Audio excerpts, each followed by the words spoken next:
Moonbound Covenant. Evan Corbin had always ignored the warnings carved into the stone archway at the forest's edge until the night the moon bled silver and her own name appeared among the forgotten runes. The ground trembled, the air crackled, and when she turned, he was there golden-eyed, unreadable, his presence shifting the world around them. "You were always meant to return," he murmured. "And I was always meant to wait." Chapter 1. The Whispers of Old Stones. The air hung heavy with the scent of impending rain, a familiar comfort to Evan the Corbin. Even at 62, the smell of damp earth and ozone invigorated her, a stark contrast to the sterile environment of the hospital where she'd spent far too many hours these past few years.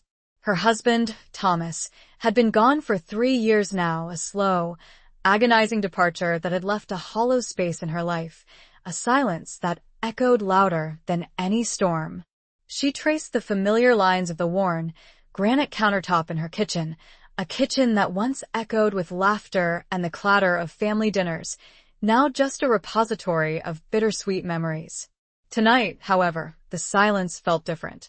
It wasn't just the absence of Thomas, it was a pregnant silence, a waiting silence. The hairs on the back of her neck prickled, a sensation she hadn't felt since she was a girl, exploring the forbidden edges of the Old Stones woods. Old Stones, her childhood home, the place she'd fled decades ago, promising herself never to return. A promise she'd broken when Thomas got sick. The small town held its secrets close, whispered them on the wind that rustled through the ancient pines, carved them into the very stones that gave the town its name. She glanced out the window at the gathering storm clouds, a bruised purple sky mirroring the unease twisting in her gut. Her gaze drifted towards the edge of her property, where the familiar, yet perpetually unsettling, woods began. A stone archway, half hidden by overgrown ivy and moss, marked the entrance. It was ancient, older than the town itself, covered in runes she'd never been able to decipher, runes her grandmother had warned her to ignore. "They speak of things best left forgotten. Evan, she'd said, her voice a low, trembling rasp. Of old magic, old promises, old sorrows. Evan had heeded her grandmother's warning mostly. She'd built the life, a career, a marriage, far away from the whispering woods. But grief had a way of unraveling even the most carefully constructed defenses, pulling her back to the place where her roots ran deep, tangled with secrets and shadows.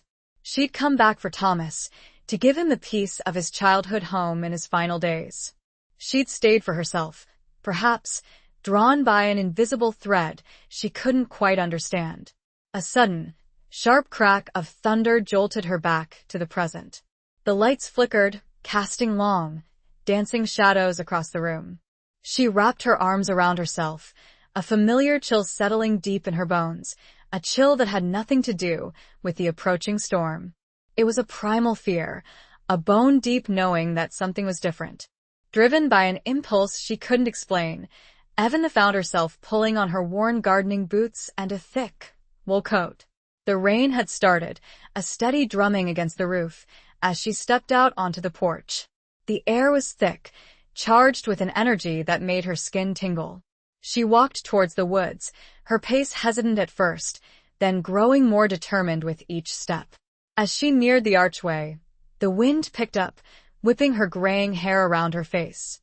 The runes on the archway seemed to glow faintly, a pale, silvery luminescence that pulsed with a rhythm that echoed the frantic beat of her heart.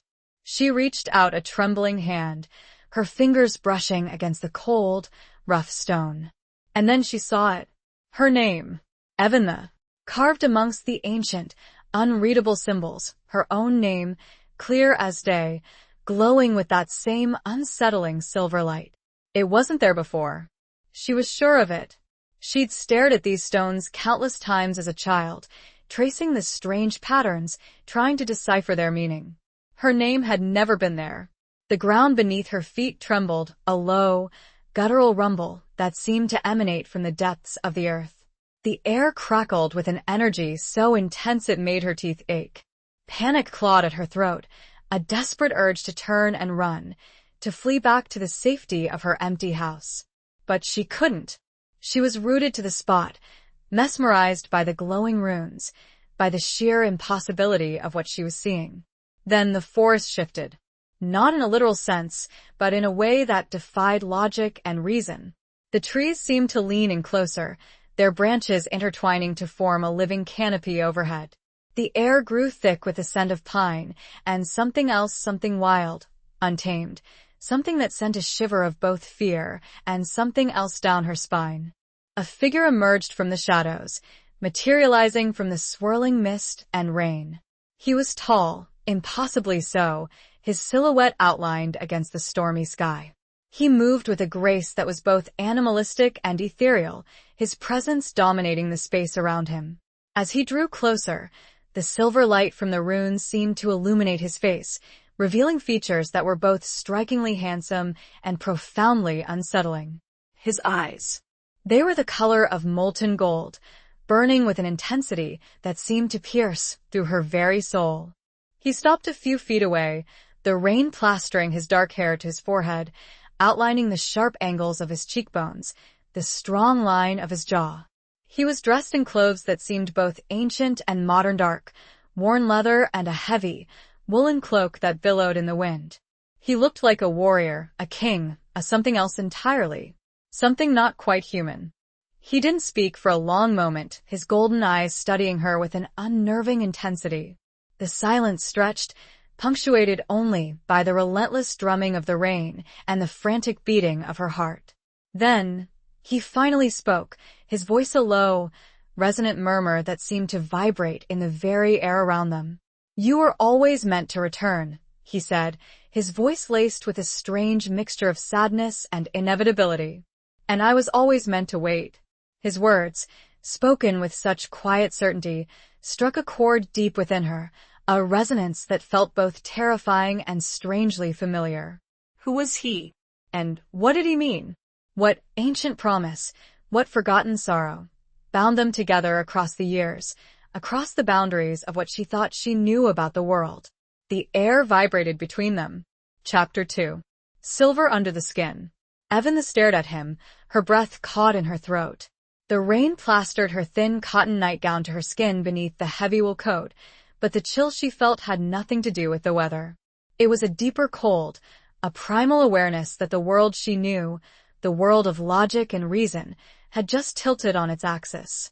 His words echoed in her mind, a riddle wrapped in an enigma, delivered with a certainty that defied her disbelief. I don't understand," she managed to say, her voice trembling slightly. She wrapped her arms tighter around herself, a futile attempt to ward off the unsettling feeling that she was standing on the precipice of something profound and dangerous. "Who are you?" He didn't answer immediately. Instead, he took a step closer, his golden eyes never leaving hers. The scent of him intensified that wild, untamed fragrance of pine needles, damp earth, and something else, something musky and animalistic that sent a shiver of both fear and a strange, unfamiliar stirring through her. It was a scent that bypassed her conscious mind, speaking directly to something ancient and primal within her. He tilted his head slightly, a gesture that was both curious and predatory. "You don't remember?" he asked, his voice a low rumble that seemed to vibrate in her chest. There was a hint of something in his tone, sadness? Disappointment? It was hard to tell, masked as it was by an almost overwhelming sense of power. "Remember what?" Evan asked, her voice barely a whisper. She felt a growing sense of disorientation, as if she were lost in a dream that was both terrifying and strangely alluring. She searched his face, looking for any sign of familiarity, any clue that might explain the unsettling feeling of recognition that tugged at the edges of her awareness. But there was nothing. He was a stranger, yet he wasn't. He reached out a hand, slowly, as if approaching a frightened animal. Evan flinched, instinctively taking a step back. He paused, his hand hovering in the air between them, his golden eyes watching her with a patient intensity. "The bond," he said, his voice dropping to a near whisper. "The promise. The Moonbound prophecy." The words hung in the air, heavy with unspoken meaning. Moonbound prophecy. The phrase resonated deep within her, stirring something ancient and forgotten, a memory that lay just beyond the reach of her conscious mind. She thought of her grandmother's warnings, of the whispers about old magic, old promises, old sorrows. Could this be what she was talking about? I don't know what you're talking about, Evan said, but even as she spoke the words, a doubt began to creep into her mind. The glowing runes on the archway, her name etched among them, the unsettling energy that permeated the air, it all pointed to something beyond her understanding, something that connected her to this man, to this place, in ways she couldn't comprehend. He lowered his hand, a flicker of something unreadable crossing his face. It doesn't matter, he said, his voice regaining its quiet strength. It will come back to you. It has to. He took another step closer, and this time, Evan didn't retreat. She was rooted to the spot, mesmerized by his presence, by the strange pull he exerted on her. He was close enough now that she could see the intricate details of his face, the faint lines etched around his eyes, the slight stubble that shadowed his jaw, the way his dark hair curled damply against his forehead. He was beautiful, in a wild, untamed way, a beauty that was both captivating and terrifying. He reached out again, and this time, his fingers brushed against her cheek. Evan gasped, a jolt of pure energy surging through her body. It wasn't a painful sensation, but it was intense. It felt like a spark igniting something deep within her, a dormant fire that had been waiting to be awakened. She closed her eyes, involuntarily, overwhelmed by the sensation. When she opened them again, he was even closer, his golden eyes burning into hers. She could feel the warmth of his breath on her face, the subtle rise and fall of his chest. He was so close, she could see the faint silver flecks that shimmered within the gold of his irises, a detail that sent another shiver of both fear and fascination down her spine. The silver under your skin, he murmured, his voice a low, hypnotic thrum. It calls to me. He gently traced the line of her jaw with his fingertips, his touch sending another wave of that strange, electric energy through her. She felt a sudden, overwhelming urge to lean into his touch, to surrender to the pull he exerted on her. It was a feeling that defied logic, that contradicted everything she knew about herself. She was a practical woman, a woman of science and reason. She didn't believe in magic, in prophecies, in this. But as she stood there, bathed in the silver light of the moon, the rain washing over them, the scent of him filling her senses, she couldn't deny the truth of what she was feeling. Something was happening to her, something that was changing her, awakening something within her that had been dormant for far too long. "Well, what is happening to me?" she whispered, her voice barely audible above the sound of the storm. He smiled then, a slow, knowing smile that sent another shiver down her spine. It was a smile that held both promise and danger, a smile that hinted at a world beyond her comprehension, a world of ancient magic and untamed power. "You're awakening," he said, his voice a low, resonant purr, "to who you truly are." He leaned in, the distance between them minimal. The storm felt miles away. Chapter 3. The scent of pine and storm. The word awakening hung between them, a tangible presence in the rain-soaked air. Evan felt a tremor run through her, not of fear, but of something akin to recognition, a deep, cellular memory stirring. His proximity was overwhelming, a magnetic force that seemed to pull at the very core of her being. The scent of him, that intoxicating blend of pine and storm, wrapped around her, blurring the edges of her reality. Who am I?" she asked, her voice a breathless whisper, her gaze locked on his. The golden intensity of his eyes seemed to bore into her, stripping away layers of doubt and denial, revealing a raw vulnerability she hadn't felt in decades. She felt exposed, naked, under his gaze, yet strangely safe. He didn't answer directly. Instead, he reached out and gently cupped her face in his hands. His touch was surprisingly gentle, considering the raw power that emanated from him. His thumbs traced the delicate skin beneath her eyes, the faint lines etched by time and grief. She closed her eyes, involuntarily, savoring the unexpected tenderness of his touch. "You are Evan the Corbin," he said, his voice a low rumble that vibrated against her skin. "But you're also more. You are of the old blood, a descendant of the Moon Weavers, those who drew power from the lunar cycle, who walked between worlds." Moon Weavers. The words were like a forgotten melody, a phrase whispered in childhood stories, dismissed as folklore. Yet, standing here, with this enigmatic man, with the ancient runes glowing behind her, the impossible felt plausible. "I don't understand," she whispered, opening her eyes, a mixture of confusion and awe swirling within her. "My grandmother, she spoke of such things, but I thought they were just stories." "Stories are often rooted in truth." "Evan, he said, his gaze unwavering. "The truth has been hidden, buried beneath layers of disbelief and fear. But the truth persists. It waits to be rediscovered." He lowered his hands from her face, but the warmth of his touch lingered, a phantom sensation that sent shivers down her spine. He took a step back, creating a sliver of space between them, a space that felt both a relief and a loss. "My name is Lorcan," he said, extending his hand to her. A gesture of what? Friendship? Alliance? It was hard to tell. His expression was unreadable, a mask of calm control that hid the depths of his emotions. Evan hesitated for a moment, her mind racing. She was a woman of logic, a retired nurse, a widow. She dealt with facts, with tangible realities. Yet, here she was, standing in the pouring rain, facing a man who claimed she was a descendant of magic wielders, a man who exuded an aura of power that defied explanation. She looked at his outstretched hand, noting the strength in his fingers, the faint scars that crisscrossed his knuckles, a testament to a life lived differently.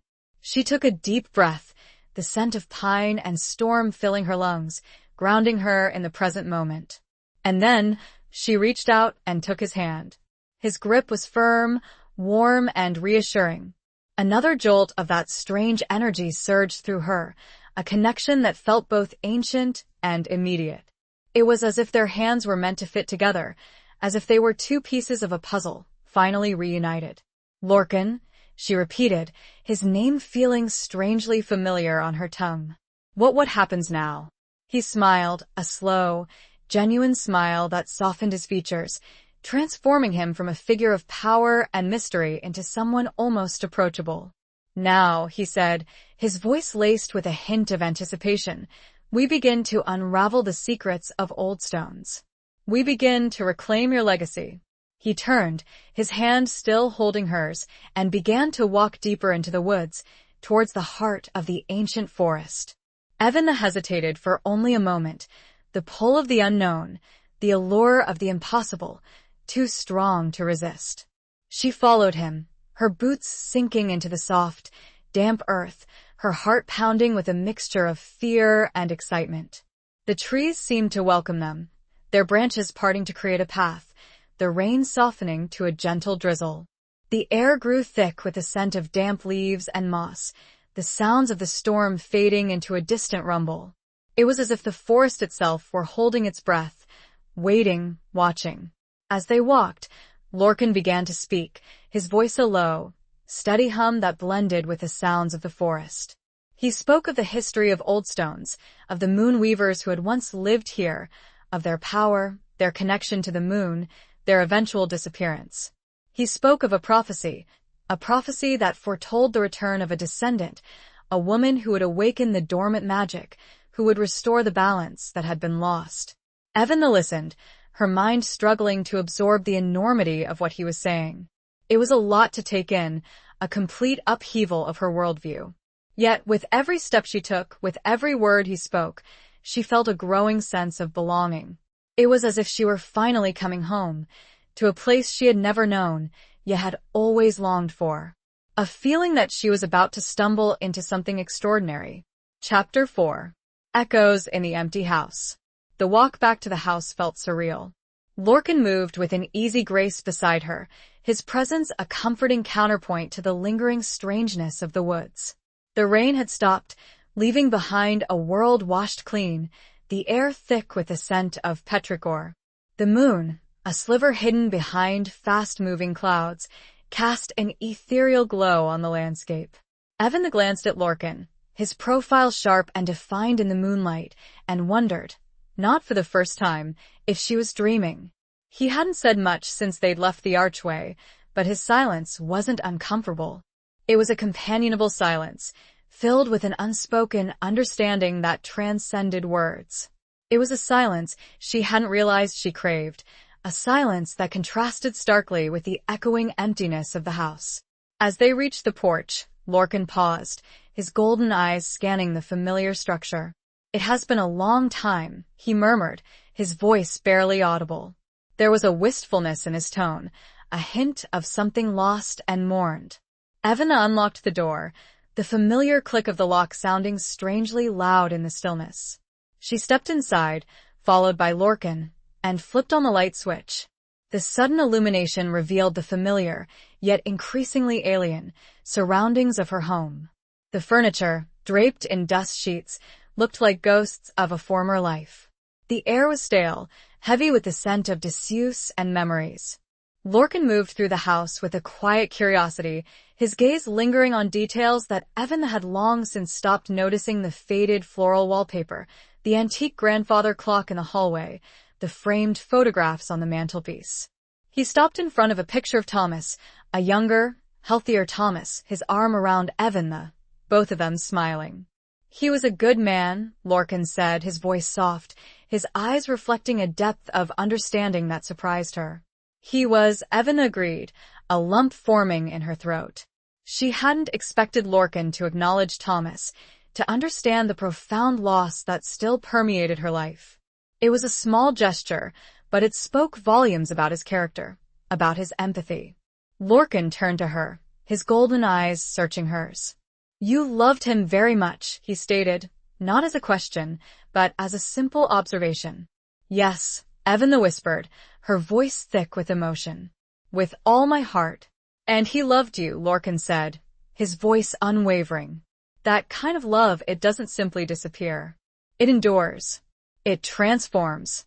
His words resonated deep within her, a soothing balm to the raw wound of her grief. She had felt so alone these past few years, adrift in a sea of sorrow. But Lorcan's presence, his words, offered a glimmer of hope, a suggestion that perhaps she wasn't as alone as she believed. "Come," Lorcan said, gesturing towards the kitchen. "We should talk." Evan followed him, her mind still reeling from the revelations in the woods, from the sheer strangeness of having this enigmatic man in her home. She put the kettle on, the familiar ritual, a grounding action in the midst of the surreal. As the water heated, she leaned against the countertop, watching Lorcan as he explored the kitchen, his movements fluid and graceful. "How did you know about Thomas?" she asked, breaking the silence. Lorcan turned, his golden eyes meeting hers. "I know many things, Evan," he said, his voice enigmatic. "Things that have been forgotten, things that have been hidden. I have been watching, waiting. That word again. It sent a shiver down her spine, a reminder of the prophecy, of the role she was apparently destined to play. The kettle whistled, a shrill sound that shattered the tension. Evan busied herself making tea, her hands moving automatically, her mind racing. She poured 2 cups, handing one to Lorcan. He took it, his fingers brushing against hers, sending another jolt of that strange energy through her. They sat at the kitchen table, the silence stretching between them, punctuated only by the clinking of their cups. Evan took a sip of her tea, the warmth spreading through her, a small comfort in the face of the unknown. "Tell me more," she said, her voice finally steady. "Tell me about the Moonweavers, about this prophecy." Lorcan nodded, his golden eyes holding hers. "The Moonweavers were a powerful lineage," he began, his voice low and resonant, gifted with the ability to harness the energy of the moon. They were healers, protectors, keepers of the balance between the natural and supernatural worlds. They lived in harmony with the land, with the creatures of the forest, with the wolves. The wolves. The word sent a jolt of fear through her, a primal fear that had been ingrained in her since childhood. She remembered the stories, the whispers of wild creatures that roamed the woods, creatures that were both feared and revered. "The wolves, are they real?" she asked, her voice barely a whisper. Lorcan smiled, a slow, knowing smile that did little to alleviate her apprehension. "Very real," he said. "And they are connected to the Moon Weavers, to you. They are a part of your legacy, Evanna. A part of who you are." He paused. "They are waiting to meet their alpha." The silence expanded, vibrating. Chapter 5. A Touch of Forbidden Fire. Alpha. The word resonated with a power that both terrified and intrigued Evanna. The image of those golden eyes, the raw, untamed energy that Lorcan exuded, suddenly made a terrifying kind of sense. She looked at him, really looked at him, seeing beyond the surface, sensing the ancient power that flowed beneath his skin, a power that connected him to the wolves, to the moon, to her. You're one of them," she whispered, the realization dawning on her like a slow sunrise, illuminating the shadows of her understanding. It wasn't a question, but a statement of fact, a truth she could no longer deny. Lorcan inclined his head, a slight, almost regal gesture. "I am," he confirmed, his voice devoid of any shame or apology.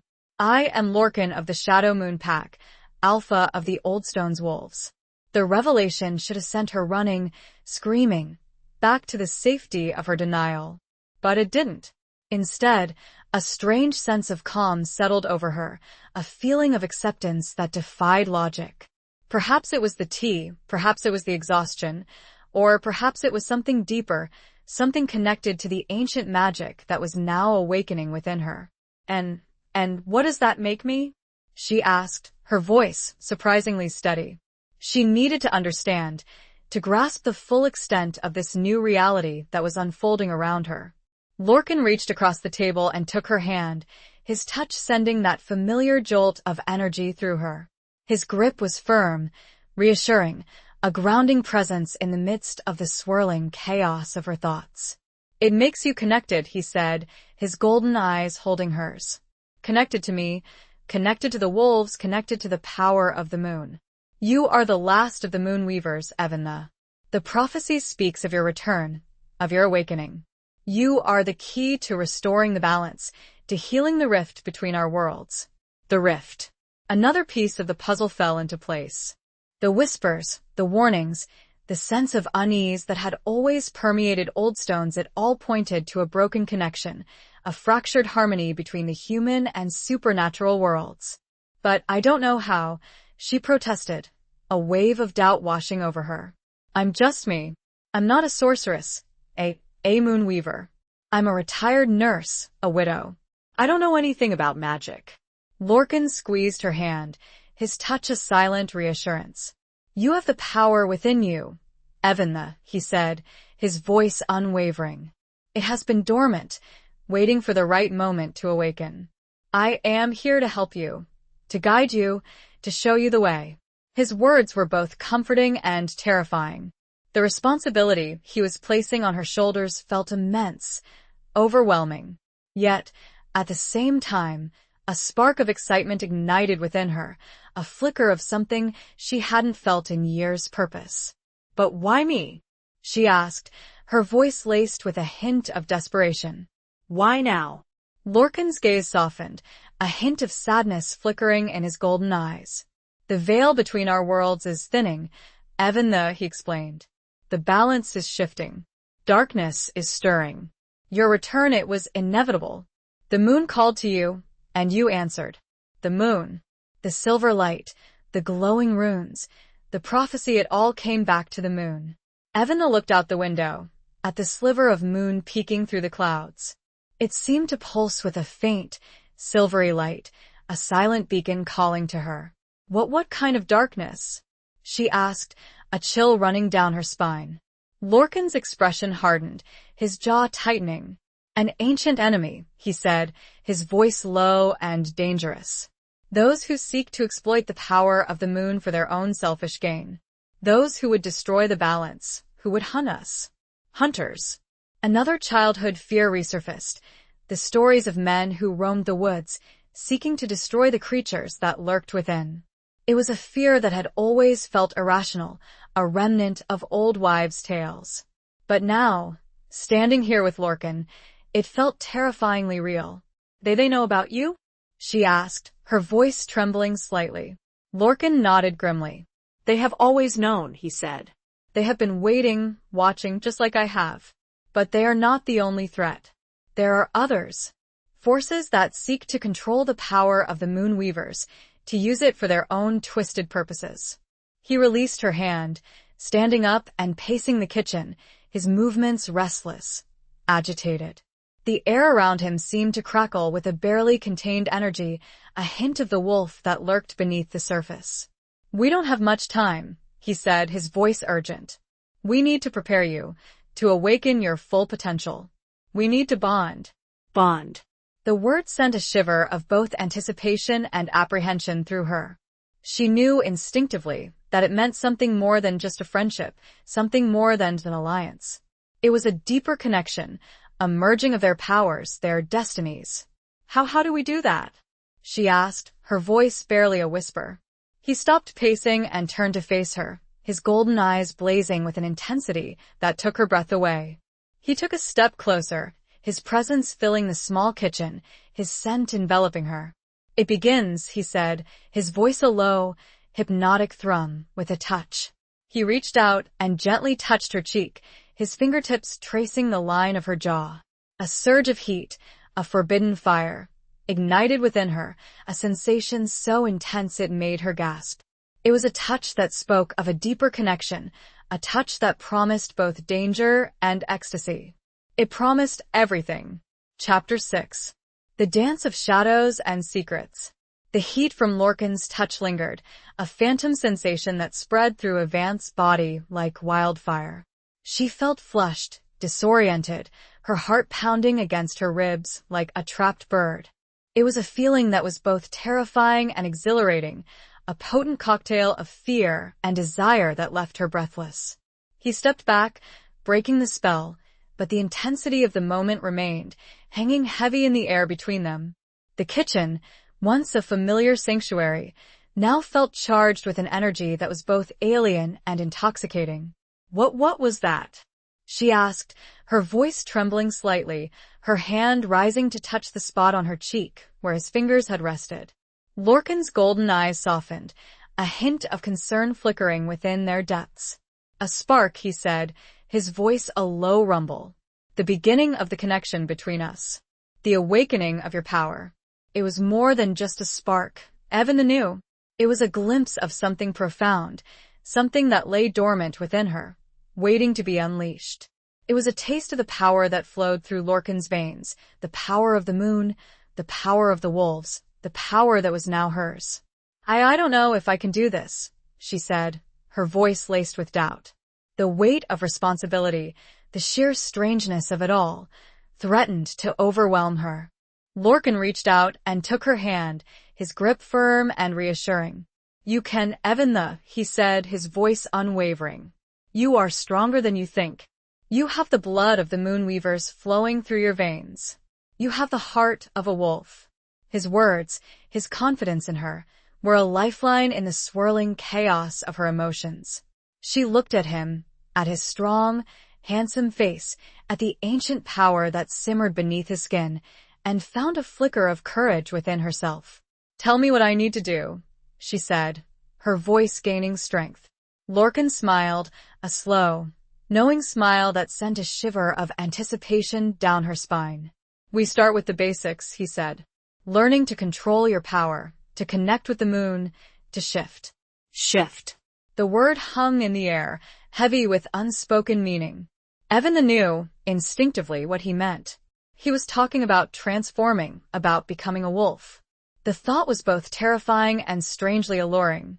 I don't know if I can," she repeated, her voice barely a whisper, but this time, the doubt was tinged with a flicker of excitement. Lorcan squeezed her hand, his touch a silent reassurance. "I will teach you," he said. "I will be with you, every step of the way." He led her out of the kitchen and into the living room, where the dust sheets still covered the furniture, casting long, eerie shadows in the dim light. He stopped in the center of the room, turning to face her. "Close your eyes," he instructed, his voice soft and gentle. "Breathe deeply. Feel the energy around you, the energy of the earth, the energy of the moon." Evan obeyed, closing her eyes, taking a deep breath. She could feel the cool night air seeping in through the cracks in the old windows, the faint scent of rain and damp earth. She could feel the subtle vibrations of the house, the creaking of the floorboards, the ticking of the grandfather clock in the hallway. "Now, focus on the moon," Lorcan said, his voice a low, hypnotic thrum. "Visualize its light, its silver glow. Feel its pull on your body, on your soul." Evan tried to follow his instructions, but her mind was racing, filled with a mixture of fear and anticipation. She had never believed in magic in the supernatural. Yet here she was, standing in the middle of her living room, trying to connect with the moon, trying to transform. She felt a tingling sensation in her hands, a warmth that spread slowly up her arms. It was a strange, unfamiliar feeling, but it wasn't unpleasant. It was empowering. "Good," Lorcan said, his voice encouraging. "Now, focus on the scent of the forest, the scent of pine and damp earth, the scent of the wolves." Evan inhaled deeply, and the scent of Lorcan, that intoxicating blend of pine and storm, filled her senses. It was a scent that spoke of wildness, of freedom, of belonging. She felt a stirring deep within her, a primal instinct awakening, a connection to something ancient and powerful. "Let the energy flow through you," Lorcan continued, his voice a low, steady hum. "Let it transform you. Let it release the wolf within." The tingling sensation intensified, spreading throughout her body. She felt a strange pressure building within her, a feeling of expansion, of shifting. Her bones seemed to ache, her muscles to tense, her skin to change. She gasped, her eyes flying open, a wave of panic washing over her. She looked at her hands, expecting to see claws, fur, something different. But they were still her hands, still human. "It didn't work," she said, her voice filled with disappointment. Lorcan smiled reassuringly. "It takes time, Evan," he said. "Practice. Patience. You're just beginning to tap into your power. It will come." He stepped closer, his golden eyes holding hers. "Tonight," he said, his voice dropping to a near whisper, "we will dance with the shadows. We will explore the secrets of old stones. We will begin your training. The dance with shadows." The words sent a shiver of both excitement and apprehension down her spine and all through her. She would face the darkness and her fears head-on. Chapter 7. Beneath a Bleeding Moon. The moon, no longer a sliver, hung full and heavy in the sky, casting a silvery glow over Old Stones. But tonight, the silver was tinged with red, a faint, almost imperceptible hue that gave the celestial body an unsettling, ominous appearance. A bleeding moon. Evan had never seen anything like it, and the sight sent a shiver of unease down her spine. "It's a sign," Lorcan said, his voice low and grave, his gaze fixed on the lunar display. "A sign of the growing darkness, of the thinning veil." They were standing on the edge of the woods, near the ancient archway, the same spot where their journey had begun just hours before. The air was thick with the scent of pine and damp earth, and the sounds of the forest, the rustling of leaves, the hooting of an owl, the distant howl of a wolf filled the night. Evan wrapped her arms around herself, trying to ward off the chill that had settled deep in her bones. It wasn't just the cold night air, it was a primal fear, a bone-deep knowing that something was wrong. What do we do?" she asked, her voice trembling slightly. Lorcan turned to her, his golden eyes reflecting the eerie red light of the moon. "We prepare," he said, his voice firm and resolute. "We train. We connect." He led her through the archway into the heart of the ancient forest. The trees seemed to lean in closer, their branches intertwining overhead, forming a living canopy that blotted out the sky. The air grew thicker, heavier, charged with an energy that made Evan's skin tingle. As they walked, Lorcan began to teach her, his voice a low, steady hum that blended with the sounds of the forest. He spoke of the history of the moon weavers, of their powers, their responsibilities, their connection to the wolves. He taught her how to listen to the whispers of the wind, to feel the energy of the earth, to draw power from the moon. He showed her how to move silently through the undergrowth, how to blend with the shadows, how to become one with the forest. It was a strange, exhilarating experience, a feeling of shedding her old self, of embracing a new, wilder identity. "Tonight," Lorcan said, stopping in a small clearing bathed in the eerie red moonlight, "we will focus on your connection to the wolves. We will call to them." He closed his eyes, throwing his head back, and let out a long, haunting howl that echoed through the trees. It was a sound that sent shivers down Evan's spine, a sound that was both beautiful and terrifying. It was a sound that spoke of ancient power, of wild freedom, of belonging. Evan watched him, mesmerized, her heart pounding in her chest. She could feel the wolf within him, straining to be released, a raw, untamed energy that vibrated in the air around him.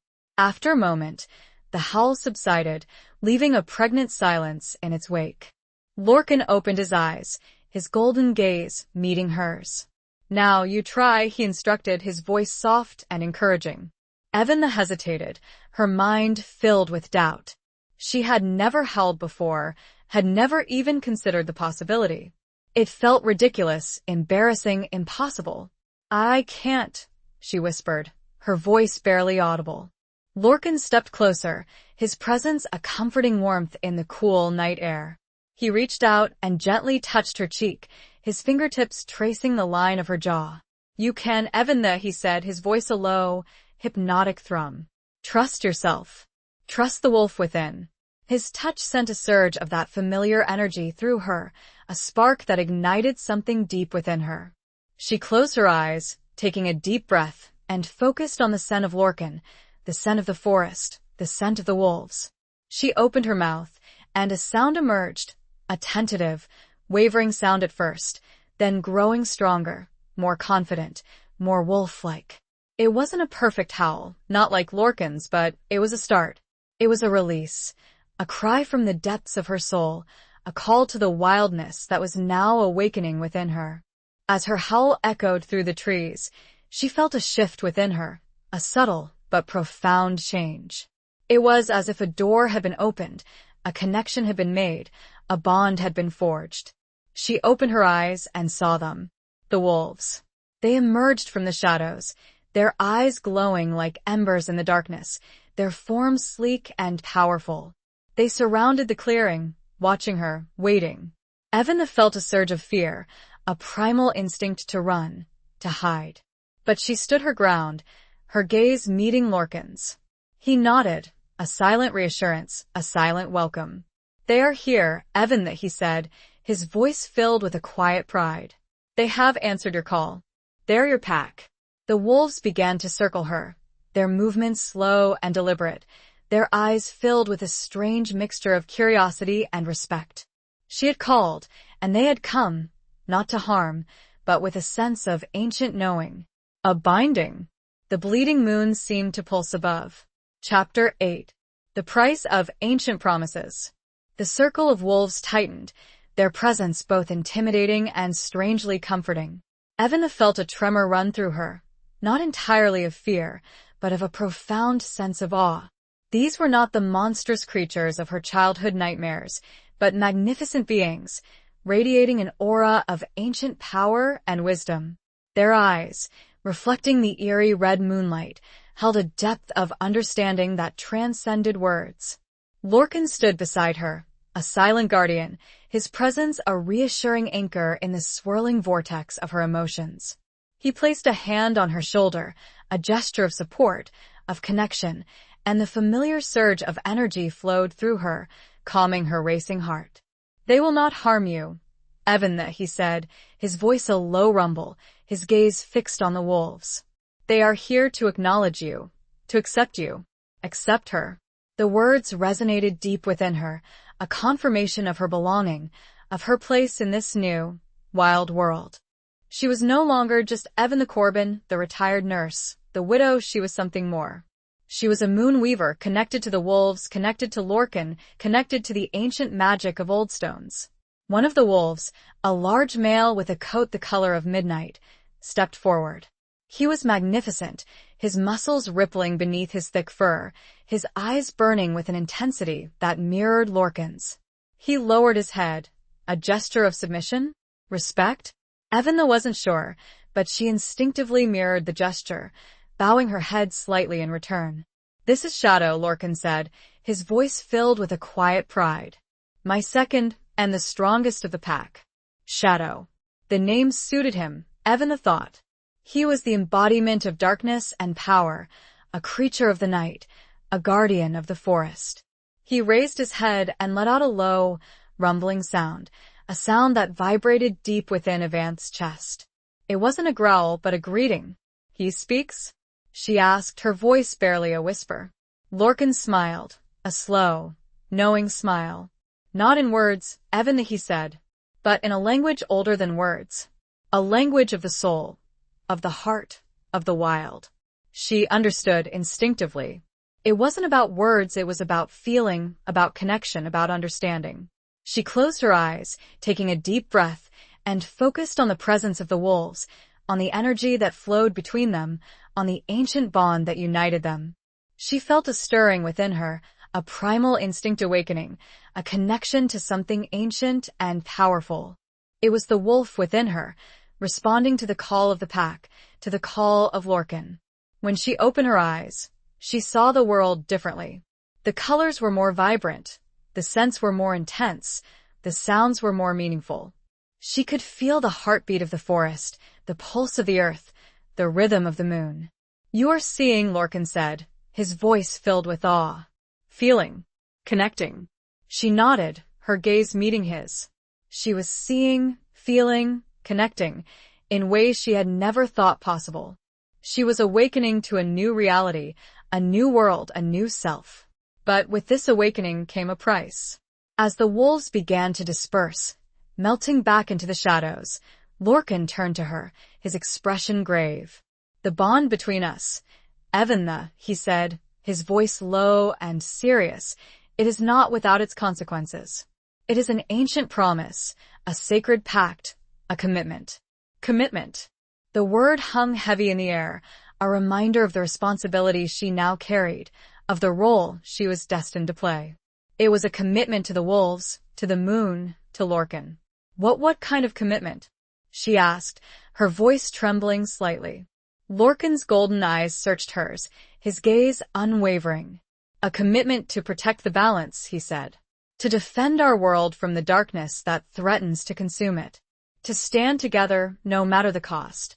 The cost. The word sent a chill down her spine. She knew, instinctively, that this wasn't a game, a fantasy, a dream. It was real, it was dangerous, and it could cost her everything. I don't know if I'm ready," she said, her voice laced with doubt. Lorcan reached out and took her hand, his grip firm and reassuring. "You are ready, Evan, he said, his voice unwavering. "You were born ready. You have the strength, the courage, the power. And you are not alone. I will be with you, always." His words, his touch, his unwavering belief in her, were a source of strength, a beacon of hope in the encroaching darkness.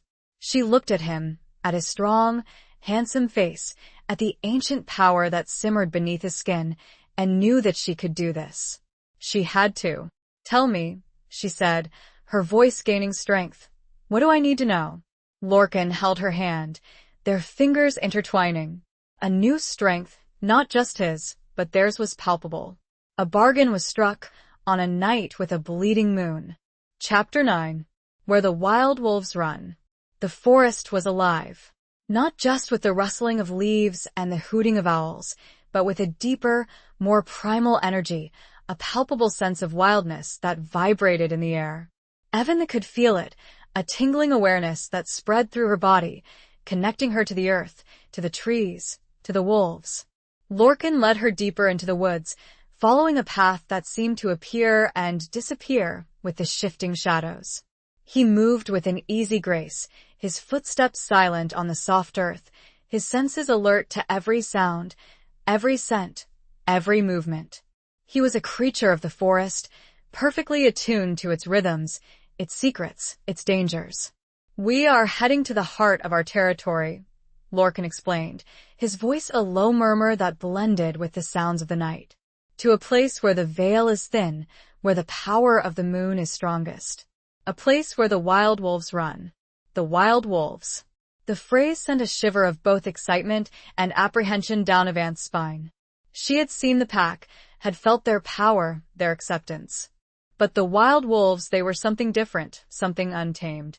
As they walked, Lorcan continued her training, teaching her how to harness the energy of the moon, how to control her growing powers, how to prepare for the shift.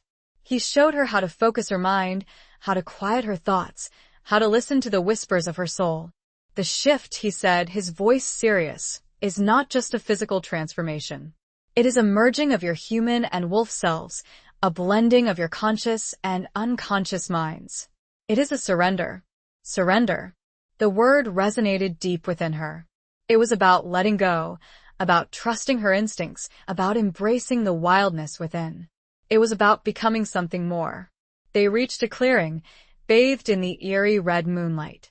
In the center of the clearing was a large, flat rock, covered in ancient runes. It was a place of power, a sacred site, a place where the veil between worlds was thin. "This is where we will practice," Lorcan said, his voice filled with a quiet reverence. "This is where you will learn to fly. Learn to fly." The words were metaphorical. Evan knew, but they spoke of a freedom, a liberation, a transcendence that she craved. It was about breaking free from the constraints of her old life, of her grief, of her limitations. Lorcan began to demonstrate, his movements fluid and graceful, his body shifting, changing, transforming. He wasn't fully shifting, not yet, but he was showing her the essence of the transformation, the flow of energy, the merging of human and wolf. Evan watched him, mesmerized, her heart pounding in her chest. She could feel the power radiating from him, the ancient magic that coursed through his veins. It was a power that called to her, a power that awakened something within her. "Now you try," Lorcan instructed, his voice soft and encouraging. Evan hesitated, her mind filled with doubt. She had made progress, had felt the stirrings of her power, had even managed a howl. But this was different. This was about embracing the wolf, about surrendering to the wildness within, about transforming. She closed her eyes, taking a deep breath, and focused on the scent of Lorcan, the scent of the forest, the scent of the wolves. She visualized the moon, its eerie red glow, its powerful pull. She felt the energy surging through her, the tingling sensation in her hands, the ache in her bones, the shift. She opened her mouth, letting out a low growl, a sound that was both human and wolf. She felt a pressure building within her, a feeling of expansion, of change. Her muscles tensed, her bones ached, her skin tightened. She gasped, her eyes flying open, a wave of panic washing over her. She looked at her hands, expecting to see claws, fur, something different. But they were still her hands, still human. She stumbled, her legs feeling weak, her body trembling. Lorcan caught her, his strong arms wrapping around her, supporting her. "It's all right, Evan," he said, his voice soothing, his breath warm against her ear. "It takes practice. Patience. You're doing well." His touch, his closeness, his scent, calmed her racing heart. She leaned into him, drawing strength from his presence, from his unwavering belief in her. I don't know if I can do this," she whispered, her voice filled with frustration. Lorcan gently cupped her face in his hands, his golden eyes searching hers. "You can, Evan," he said, his voice firm and resolute. "You are stronger than you think. You have the heart of a wolf. You have the blood of the moon weavers. You are my mate." Mate. The word, spoken with such quiet intensity, sent a jolt of pure energy through her. It was a word that spoke of a deeper connection, a bond that transcended the physical, a union of souls. It was a word that changed everything. Before she could respond, a chorus of howls erupted from the surrounding forest. They were close, very close, and they were different. These weren't the howls of Lorcan's pack, these were the howls of the wild wolves. And they were coming closer. Lorcan straightened up sharply. They know, he said. Chapter 10. A Cage of Gilded Thorns. The howls grew louder, closer, a symphony of wildness that sent a shiver of both fear and exhilaration down Avant's spine. They were surrounded, encircled by the untamed energy of the wild wolves, their presence a palpable force in the moonlit clearing. Lorcan stood protectively in front of her, his body tense, his senses alert, his golden eyes scanning the shadows beneath the trees. "Stay close to me," he instructed, his voice low and urgent, his hand reaching back to grasp hers. His touch was a reassurance, a lifeline in the face of the unknown. The first wolf emerged from the darkness, its eyes glowing like embers in the eerie red light. It was large, even larger than Shadow, its coat a patchwork of silver and gray, its movements fluid and graceful, yet undeniably predatory. It was followed by another and another, until a dozen or more wild wolves surrounded them, their presence a silent, watchful challenge. These were not the disciplined members of Lorcan's pack, these were creatures of instinct, of raw power, of untamed freedom. They were beautiful, terrifying, and utterly captivating. Evan felt a tremor run through her, but it wasn't entirely of fear. There was a strange sense of recognition, a primal connection to these wild creatures, a stirring of the wolf within her that resonated with their untamed energy. "They are here to test us," Lorcan said, his voice a low rumble, his gaze fixed on the lead wolf, a magnificent female with a coat the color of moonlight. "To see if you are worthy of the bond, of the power of the prophecy." Worthy. The word hung heavy in the air, a reminder of the responsibility Evan the now carried, of the role she was destined to play. She was being judged, not by humans, but by creatures of instinct, of ancient wisdom, of the wild. The lead wolf stepped forward, her eyes locking with Avant's. There was no aggression in her gaze, but a deep, penetrating curiosity, a silent assessment. Evan felt a strange pull towards the wolf, a sense of kinship. She took a step forward, instinctively, her hand still held tightly in Lorcan's. She felt his grip tighten, a silent warning, but she couldn't resist the urge to connect with this magnificent creature. "I am Evan," she said, her voice surprisingly steady, her gaze unwavering. "Of the old blood, of the Moonweavers." The wolf tilted her head slightly, a gesture that was both curious and knowing. She let out a low, rumbling sound, a sound that vibrated deep within Avant's chest. It wasn't a growl, but a recognition. Then the unexpected happened. The lead wolf, instead of attacking or challenging, lowered her head, a gesture of submission. The other wolves followed suit, their bodies relaxing, their eyes softening, their presence transforming from a threat to an acceptance. Lorcan released a breath he hadn't realized he'd been holding, his grip on Avant's hand loosening. "They accept you," he said, his voice filled with a mixture of relief and awe. "They recognize your power, your spirit." But the moment of peace was short-lived. A sudden, sharp pain shot through Avant's head, a blinding agony that made her cry out. She stumbled, her knees buckling, her vision blurring. Lorcan caught her, his arms wrapping around her, supporting her weight. "Evan, what is it?" he asked, his voice filled with concern, his golden eyes searching hers. She couldn't answer, her head throbbing, her body trembling.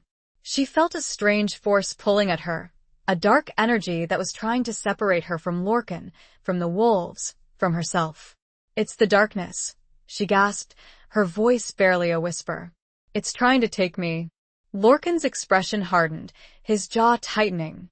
He knew, instinctively, what was happening.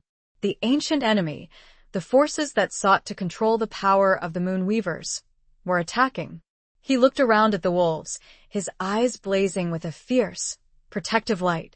"Protect her," he commanded, his voice a low, guttural growl. "Shield her." The wolves responded instantly, forming a tight circle around Evan and Lorcan, their bodies a living barrier against the unseen threat. They began to howl, a chorus of defiance, a song of power, a cage of gilded thorns. But the darkness was strong, persistent, relentless. Evelyn felt herself slipping away, her consciousness fading, her body weakening. She was being pulled into a void, a place of shadows and fear, a place where she would be lost. "Lorcan," she whispered, her voice fading, her grip on his hand weakening. "Help me." He held her tighter, his heart pounding in his chest. He wouldn't let her go. He couldn't. He had to save her. But how? The forest, the pack, all faded. Chapter 11. The unraveling of fate's tapestry. Lorcan felt Avant's life force ebbing away, her body growing limp in his arms.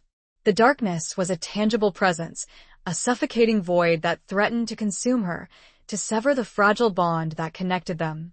He roared, a sound of pure rage and desperation, a challenge to the unseen enemy that dared to attack his mate, his everything. The wolves responded, their howls intensifying, their bodies pressing closer, forming an impenetrable wall of fur and muscle. But it wasn't enough. The darkness was too strong, too pervasive, too ancient. He knew he had to act, and act fast. He had to find a way to break through the darkness, to reach Evelyn, to save her. He closed his eyes, focusing his mind, drawing on the power of the moon, on the power of the wolves, on the power of their bond. He visualized Evelyn, her face, her smile, her strength, her spirit. He remembered their first meeting, the spark that had ignited between them, the connection that had grown stronger with each passing moment. He remembered her courage, her resilience, her unwavering belief in him. He poured all his love, all his energy, all his being into that connection, into that bond. He reached out to her, across the void, across the darkness, across the abyss. He felt a flicker, a faint spark of recognition, a glimmer of hope in the overwhelming darkness. It was Evelyn, her essence, her soul, fighting to hold on, fighting to return. He intensified his focus, his will, his love. He refused to let her go. He couldn't. She was his mate, his destiny, his other half. "Evelyn," he called out, his voice a silent cry, a plea that transcended words, a vibration that echoed through the void. "Come back to me. Come back to us." He felt her respond, a surge of energy, a wave of warmth, a strengthening of their bond. She was fighting, clawing her way back, drawn by the power of his love, by the power of their connection. Slowly, painstakingly, she began to return. The darkness receded, the void began to close, the suffocating pressure began to ease. Avant's body stirred in his arms, her breathing growing stronger, her heartbeat steadier. He opened his eyes and saw her, her own eyes fluttering open, her gaze meeting his. She was back, safe, alive, and whole. "Lorcan," she whispered, her voice weak, but filled with relief, with love, with gratitude. He held her tighter, burying his face in her hair, breathing in her scent, the scent of her, the scent of life. He had almost lost her, had almost lost everything. But she was back. They were together. And they would fight. The wolves, sensing the shift in energy, lowered their heads, their howls subsiding, their bodies relaxing. They had done their part, had protected Evelyn, had shielded her from the darkness. But the battle was far from over. Lorcan helped Evelyn to her feet, his arms still wrapped protectively around her waist. She was weak, shaken, but her spirit was unbroken. What happened?" she asked, her voice trembling slightly. "They attacked you," Lorcan explained, his voice grim, his golden eyes filled with a fierce, protective light. "The ancient enemy. They tried to take you, to break our bond." "But why?" she asked, her confusion evident. "Because you are the key," Evelyn, Lorcan said, his voice serious. "The key to restoring the balance, to defeating the darkness. They fear your power, your potential." He looked around at the clearing, at the ancient runes on the rock, at the eerie red moonlight filtering through the trees.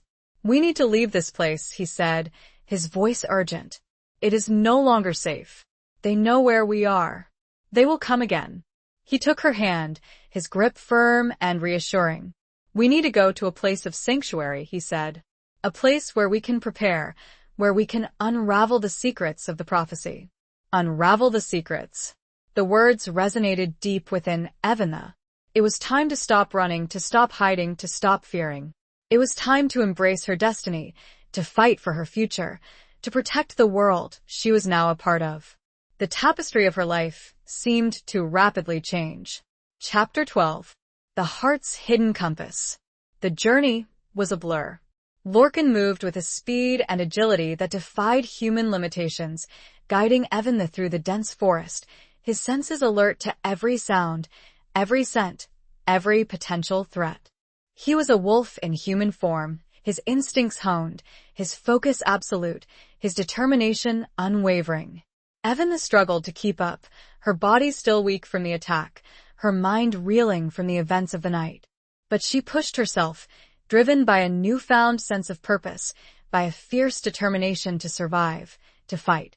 She had a role to play, a destiny to fulfill, and she wouldn't let fear, or weakness, hold her back. They traveled in silence, the only sounds the rustling of leaves, the snapping of twigs, and the rhythmic beat of their hearts. Lorcan's hand remained firmly clasped in hers, a lifeline, a source of strength, a connection. As they moved deeper into the forest, Evanna felt a shift in the energy around them. The air grew warmer, the trees seemed to glow with a faint, ethereal light, and the sounds of the night faded into a peaceful hush. It was as if they were entering a different realm, a place of sanctuary, a place hidden from the world. "Where were we going?"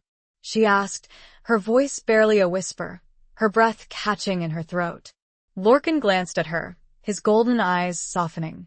"To a place of safety," he said, his voice a low murmur. "A place where the veil is thin, where the power of the moon is amplified. A place where my ancestors sought refuge, where they hid the secrets." The secrets. The words sent a shiver of anticipation down Avant's spine. She was about to learn more, to uncover the truth about her heritage, about the moon weavers, about the prophecy. They emerged into a clearing, bathed in a soft, silvery light.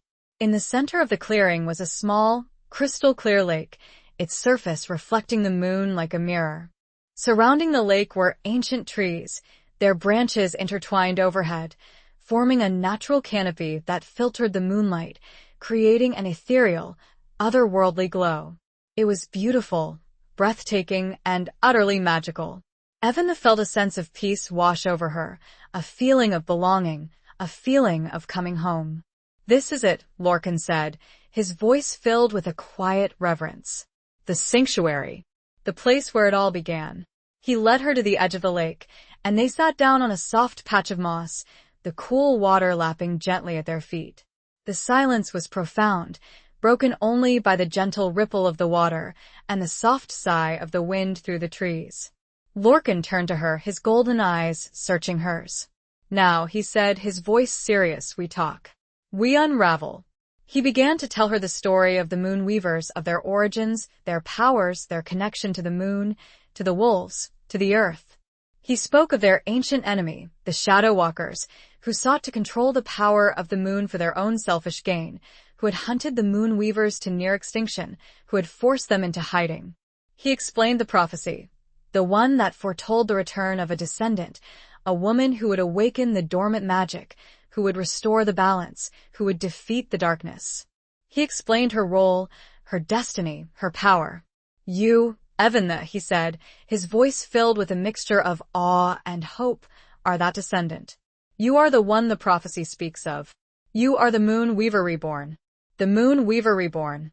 The words resonated deep within her, a confirmation of her identity, of her purpose, of her connection to this ancient, magical world.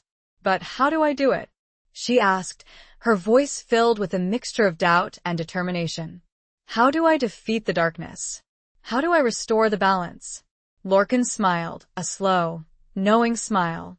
"You already have," he said, his voice soft, his eyes filled with love. "By awakening, by accepting your power, by bonding with me. You have taken the first step. The rest will follow." He reached out and took her hand, his touch sending that familiar jolt of energy through her. The heart, he said, his voice a low, hypnotic thrum, is the hidden compass. It knows the way. Trust it. Trust yourself. Trust. The word echoed in her mind. It was about letting go, about surrendering to her instincts, about embracing the wildness within, about believing in herself. Trust, and a new strength would guide her. Chapter 13. Through a glass, darkly. The surface of the lake shimmered, reflecting not just the moon, but a swirling vortex of colors, of images, of possibilities. Lorcan had instructed Evan to gaze into the water, to clear her mind, to see. He called it scrying, an ancient art of divination, a way to glimpse the future, to understand the past, to unravel the secrets of the prophecy. Evan had been hesitant at first, skeptical of her ability to tap into such esoteric practices. She was a woman of science, of logic, of tangible realities. But she had learned, in these past few days, that the world was far more complex, far more mysterious than she had ever imagined. And she had learned to trust Lorcan, to trust his guidance, to trust herself. So she sat beside him, on the soft moss, her hand clasped in his, her gaze fixed on the shimmering surface of the lake. She breathed deeply, calming her mind, focusing her thoughts, following Lorcan's instructions. Let go of your doubts. Evan, he whispered, his voice a soothing balm to her anxieties. Let go of your fears. Let go of your expectations. Just see. She closed her eyes for a moment, visualizing the moon, its silvery light, its powerful pull. She felt the energy surging through her, the connection to Lorcan, to the wolves, to the earth. She opened her eyes and gazed into the water. At first, she saw nothing but her own reflection, distorted by the ripples on the surface. But then, slowly, gradually, the image began to change. The colors swirled, the shapes shifted, the visions began. She saw flashes of the past, glimpses of the moon weavers, their lives, their struggles, their triumphs. She saw them dancing in moonlit clearings, drawing power from the lunar cycle, healing the sick, protecting the innocent, communing with the wolves. She saw the shadow walkers, their dark forms, their twisted faces, their insatiable hunger for power. She saw them hunting the moon weavers, slaughtering them, driving them into hiding, disrupting the balance, spreading chaos. She saw a vision of her grandmother, younger, stronger, her eyes filled with a fierce determination. She was holding a small, silver object, a ring, and she was whispering a spell, a protection, a promise. She saw a vision of herself, as a child, playing in the woods, unaware of her heritage, unaware of her destiny. She was laughing, carefree, innocent, but there was a spark in her eyes, a hint of the power that lay dormant within her. Then, the visions shifted, becoming darker, more disturbing, more urgent. She saw a figure, shrouded in shadows, its face obscured, its intentions malevolent. It was the ancient enemy, the leader of the Shadow Walkers, the one who sought to control the power of the moon, to destroy the balance. She saw battles, fierce and bloody, between the wolves and the Shadow Walkers, between the forces of light and darkness, between good and evil. She saw destruction, chaos, suffering, and loss. She saw a vision of Lorcan, fighting bravely, fiercely, his body covered in wounds, his eyes filled with a desperate determination. He was protecting her, shielding her from the darkness, sacrificing himself for her. Evan gasped, her heart pounding in her chest, her body trembling. She tried to pull her hand away from Lorcan's, to break the connection, to stop the visions. But he held her tight, his grip firm and reassuring. Don't be afraid, Evan, he whispered, his voice calm and steady. It is just a glimpse, a possibility, a warning. It is not set in stone. She looked at him, her eyes filled with fear, with confusion, with love. He was going to die, she whispered, her voice choked with emotion. Protecting me. Lorcan nodded grimly. The future is not fixed, Evan, he said. It is fluid, ever-changing, influenced by our choices, by our actions, by our will. We can change it. We must. He released her hand, and the visions faded, the surface of the lake returning to its calm, reflective state. Evan felt drained, exhausted, but also empowered. She had seen the darkness, had glimpsed the future, had understood the stakes. "We need to find a ring," she said, her voice firm and resolute, remembering the vision of her grandmother. "The one my grandmother was protecting. It's important." Lorcan nodded in agreement. "It is a key," he said. "A source of power, a protection, a link to the past. We will find it. Together." They gazed at the water. Its surface, though placid, now felt ominous. The future hung before them. Chapter 14. The Serpent's Kiss, the Wolf's Embrace.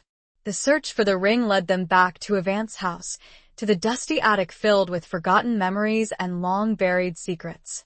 The air was thick with the scent of mothballs and decay, the silence punctuated only by the creaking of the floorboards and the rustling of unseen creatures.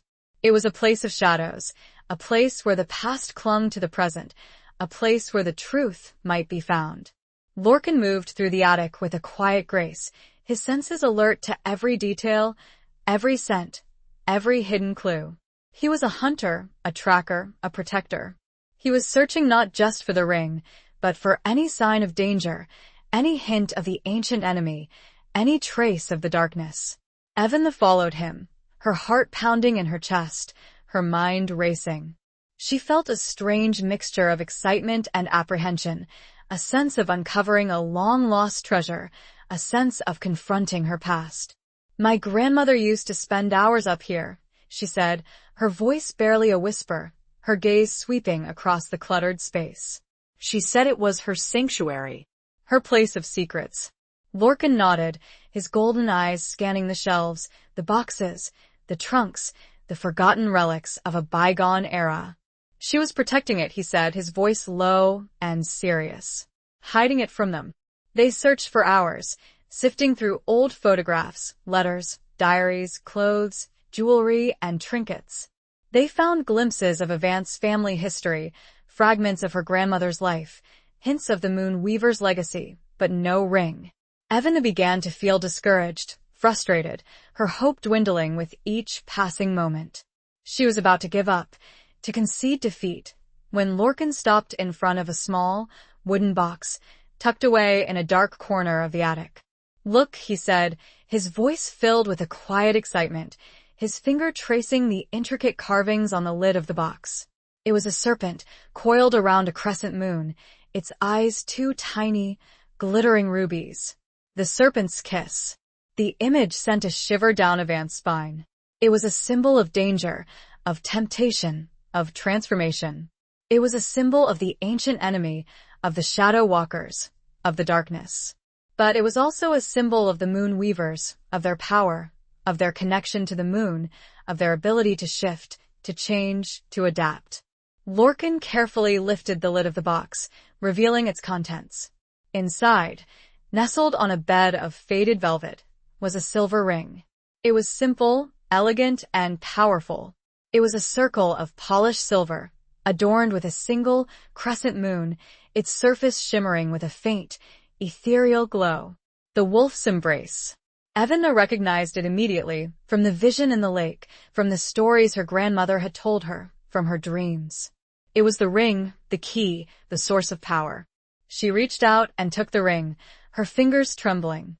As she touched it, a surge of energy flowed through her, a wave of warmth, a connection. It was as if the ring were alive, as if it were welcoming her home. She slipped the ring onto her finger, and it fit perfectly.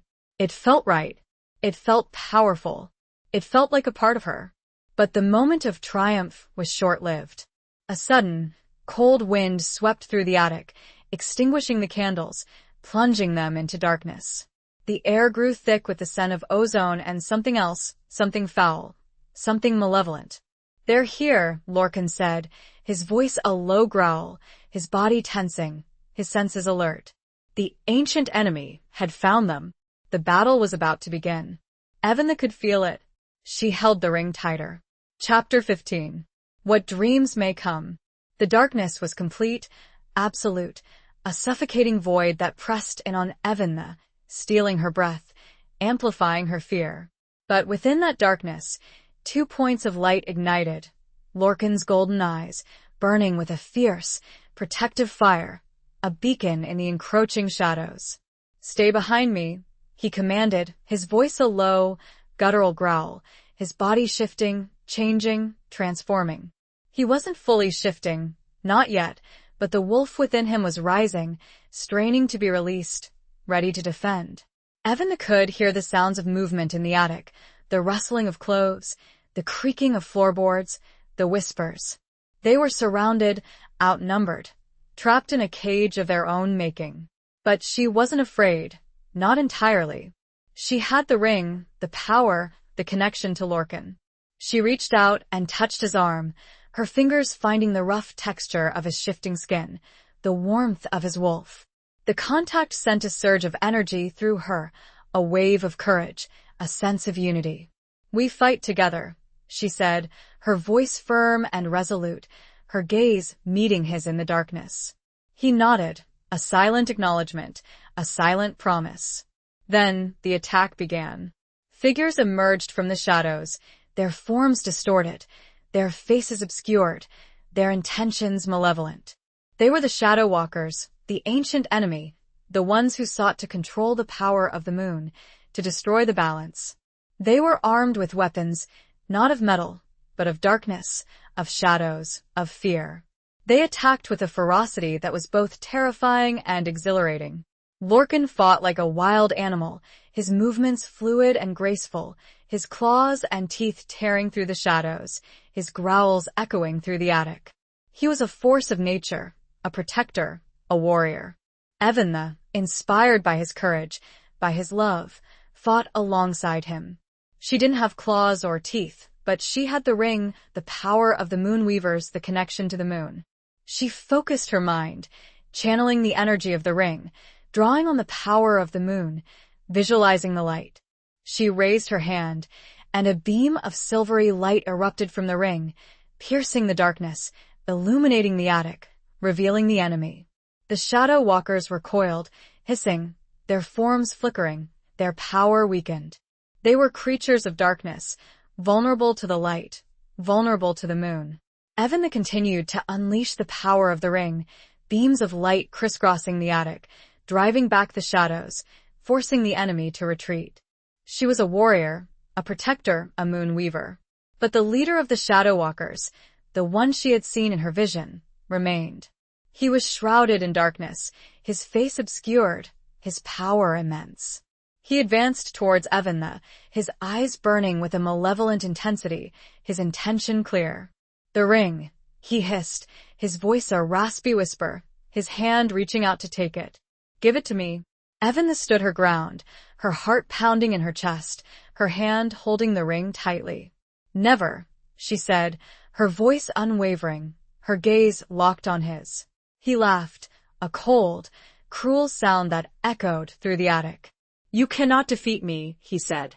"I am ancient, powerful, eternal. You are nothing." He lunged at her, his hand grasping for the ring, his touch cold as ice. But Lorcan intervened, intercepting the attack, his body shielding Eventha, his claws tearing at the leader's shadow. "She is not nothing," Lorcan roared, his voice filled with rage, with love, with defiance. "She is my mate. She is a Moonweaver. She is everything." The battle raged, a clash between light and darkness, between good and evil, between love and hate. It was a battle for the ring, for the power of the moon, for the future. The fight went on. But as Lorcan battled, Eventha felt a strange pull, a dream-like quality overcoming her. Where was she really? Chapter 16. The Language of Scars and Starlight. Eventha felt disoriented, adrift in a sea of conflicting sensations. The attic, the battle, Lorcan's fierce protectiveness all seemed to fade in and out of focus, like a flickering candle flame threatened by a relentless wind. She was present, yet distant, caught between the tangible reality of the fight and a strange, dreamlike state that pulled at the edges of her consciousness. She looked at her hand, at the silver ring glowing with an almost unbearable intensity.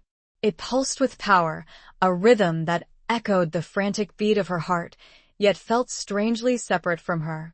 Was this real? Was any of this real? The leader of the Shadow Walkers, his form still shrouded in darkness, seemed to sense her vulnerability, her confusion. He laughed, a chilling sound that scraped against her nerves, a sound that seemed to come from everywhere and nowhere at once. "You are lost, little moon weaver," he hissed, his voice a venomous whisper that slithered into her mind. Lost between worlds, between dreams, between realities. His words struck a chord, a terrifying resonance that amplified her disorientation. She looked at Lorcan, fighting fiercely, his body a blur of motion, his growls and snarls a desperate symphony of defiance. He seemed farther away than he should be, as if she were viewing him through a distorted lens, through a glass, darkly. She tried to call out to him, to anchor herself to his presence, but her voice caught in her throat, a silent scream trapped within the confines of this dream. Or was it a nightmare? The attic began to morph, to shift, to unravel. The walls dissolved into swirling mists. The floor became a shifting landscape of shadows and starlight. The familiar objects of her past twisted into grotesque, unfamiliar shapes. She was no longer in her grandmother's attic. She was somewhere else. Somewhere between. The leader of the Shadow Walkers approached her, his form solidifying, his features slowly resolving from the darkness. He was ancient, his face a tapestry of wrinkles and scars, his eyes burning with a cold, malevolent light. But there was something familiar about him, a flicker of recognition that sent a shiver of dread down her spine.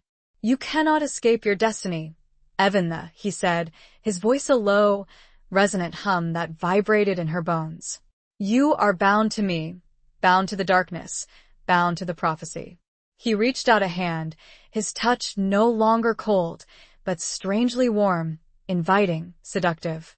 It was a touch that promised power, knowledge, understanding, a touch that tempted her to surrender. "Join me," he whispered, his voice a hypnotic thrum. "Embrace the darkness. Embrace your true self."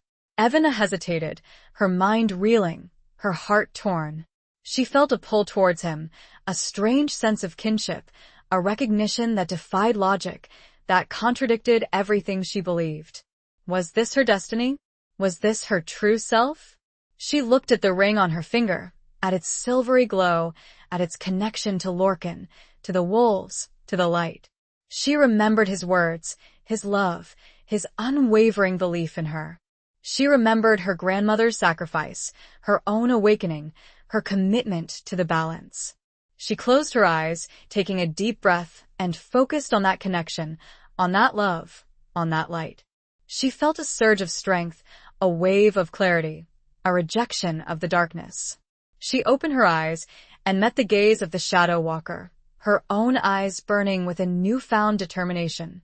"I am not lost," she said, her voice firm and resolute, her voice echoing through the dreamscape. "I am found. I am a moonweaver. I am Lorcan's mate. And I will not surrender." She raised her hand, the ring blazing with a blinding light, a light that banished the shadows, a light that revealed the truth. The leader of the Shadow Walkers recoiled, hissing, his form flickering, his power waning. He was not just an ancient enemy, he was something more, something closer. He was a part of her past, a shadow from her lineage, a twisted reflection of her own potential. He was family. You cannot deny me," he rasped, his voice fading, his form dissolving into the light. "I am in your blood, and I am in yours," Eventha countered, her voice unwavering. "But I choose the light. I choose love. I choose Lorcan." With a final, blinding flash of light, the dream shattered, the shadows dissipated, the connection was broken. Eventha found herself back in the attic, the battle still raging, Lorcan still fighting fiercely, protecting her, loving her, believing in her. But something had changed. She was no longer disoriented, no longer afraid, no longer uncertain. She knew who she was, what she had to do, and who she had to fight. The scars of the past had revealed a starlit path to the future. She knew where she was now. Chapter 17. Where the river meets the sea. The attic was a whirlwind of motion and sound, a chaotic ballet of light and darkness. Lorcan, partially shifted, was a blur of fur and fury, his claws and teeth tearing at the shadow walkers, his growls echoing through the confined space. Eventha, empowered by her vision, by her newfound understanding, stood firm, the silver ring on her finger blazing with a celestial light, a beacon of hope in the encroaching shadows. She knew now who the leader of the Shadow Walkers was, the twisted reflection of her own lineage, the dark secret that had haunted her family for generations. He was a part of her past, a burden she had to bear, a challenge she had to overcome. She focused her mind, channeling the power of the ring, drawing on the energy of the moon, visualizing the light.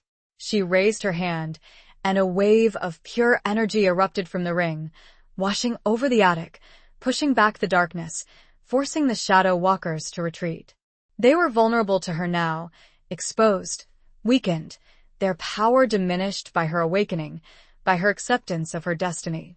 She was no longer just Evan the Corbin, the retired nurse, the widow. She was a moon weaver, a protector, a warrior. Lorcan, sensing the shift in energy, pressed his advantage, his attacks growing fiercer, more relentless, more decisive. He was fighting not just for survival, but for Eventha, for their future, for their love. The Shadow Walkers, overwhelmed by the combined power of Eventha and Lorcan, began to falter, their forms flickering, their attacks weakening, their resolve crumbling. They were losing, defeated by the very power they had sought to control, by the light they had tried to extinguish. The leader of the Shadow Walkers, his form distorted and weakened, his eyes burning with a mixture of rage and despair, made one last, desperate attempt to reach Eventha, to take the ring. "You cannot win," he hissed, his voice a raspy whisper, his hand reaching out to grasp her. But Eventha was ready for him. She met his gaze, her own eyes filled with a newfound confidence and newfound power. "I already have," she said, her voice firm and resolute, her hand holding the ring tightly. She unleashed the full power of the ring, a blinding blast of pure energy that struck the leader of the Shadow Walkers, engulfing him in light, dissolving his form, banishing him back to the shadows from whence he came. The remaining Shadow Walkers, their leader defeated, their power broken, retreated, disappearing into the darkness, their whispers fading into silence.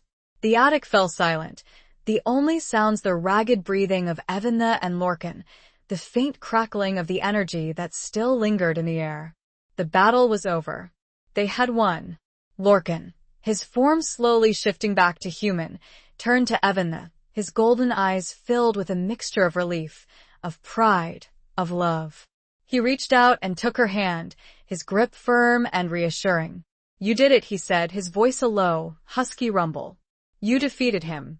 Eventha nodded, her body trembling with exhaustion, with adrenaline, with the sheer magnitude of what she had just accomplished. "We did it," she corrected, her gaze meeting his, her heart filled with a profound sense of gratitude. They stood there for a moment, holding each other, drawing strength from their connection, from their love. They had faced the darkness, had confronted their past, had emerged victorious. But the war was far from over. They knew that the ancient enemy would return, that the forces of darkness would continue to threaten the balance, that the prophecy still had to be fulfilled. "We need to leave this place," Lorcan said, his voice serious, his gaze sweeping across the damaged attic. "It is no longer safe. We need to go to the sea." The sea. The words resonated deep within Eventha. It was a place of power, a place of cleansing, a place of new beginnings. It was where the river of her past met the ocean of her future, where the destiny awaited. They had to leave Old Stones. Chapter 18. The Cost of a Second Chance. The journey to the coast was a silent pilgrimage, a flight from the shadows of Old Stones to the promise of the open sea. Lorcan drove, his hands tight on the wheel, his eyes constantly scanning the road, the surrounding landscape, the sky. He was on high alert, his senses honed, his instincts primed. He knew that they were being hunted, that the ancient enemy would not give up easily, that the price of their victory might be higher than they had anticipated. Evan sat beside him, her gaze fixed on the passing scenery, her mind lost in a whirlwind of thoughts and emotions. She was exhausted, drained, but also exhilarated. She had faced her fears, had embraced her power, had defeated a powerful enemy. She had proven herself, not just to Lorcan, but to herself. But the victory felt hollow, tinged with a sense of loss, of foreboding. She knew that the battle in the attic was just one skirmish in a larger war, that the forces of darkness were still out there, plotting, scheming, waiting for an opportunity to strike. She looked at Lorcan, at his strong profile, at the lines of worry etched around his eyes, at the scars that marked his body, a testament to his battles, his sacrifices, his unwavering commitment to protecting her. "Are you all right?" she asked, her voice soft, her hand reaching out to touch his arm. He glanced at her, his golden eyes softening. "I am," he said, his voice a low rumble, but there was a weariness in his tone, a sadness that belied his words. "You're worried," she stated, not as a question, but as a simple observation. He sighed, his grip tightening on the wheel. "I am," he admitted. "They will not stop, Evan. They will keep coming until they have what they want. What they wanted. The ring. The power of the Moonweavers. Her." The thought sent a shiver down her spine. She was the key, the target, the prize. "We won't let them," she said, her voice firm and resolute, her hand squeezing his arm. "We'll fight them. Together."